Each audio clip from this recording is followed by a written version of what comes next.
இந்தியாவுடைய அரசியல் அமைப்பு சட்டத்தை காலி செய்ய போறான். அப்படி காலி செய்தா அவன் என்ன நாள் பொது சிவில் சட்டத்தை கொண்டு வர போறான். யாரை வேண்டுமானாலும் எப்போது வேண்டுமானாலும் கைது செய்யலாம். இஸ்லாமியர்களுக்கு குடியுரிமை கிடையாது. இந்துக்களை தவிர இந்த நாட்டில் யாரும் வாழ முடியாது என்ற நிலைமை ஏற்படுதான். யார் இந்து முடிவு செய்ய போறான்? இங்க விவசாயம் நான் இந்து கிடையாது, ஆடு மாடு மேய்க்கிற நான் இந்து கிடையாது, சுமை தூக்கிற நான் இந்து கிடையாது.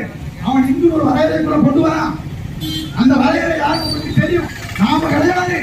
மீசை கொடுக்கிற சாதிக்கான நாம கிடையாது. 100% வாக்கு செலுத்த நாம கிடையாது. பாட்டாளிகளாக இன்றைக்கு உழைப்பாளிகள் இருக்கிற நாம் யாருமே கிடையாது. இந்து வரையறை கொண்டு வரப்போனா அந்த இந்துல நாமெல்லாம் வர முடியாது. தயவு செய்து இருக்கின்ற பொதுமக்களே, வியாபாரிகள் தயவு செய்து சிந்திங்க. இது மார்க்சிஸ்ட் கம்யூனிஸ்ட் அலுவலகத்தை தாண்டியதற்காகவோ காதலை ஆதரித்து நடத்துகிற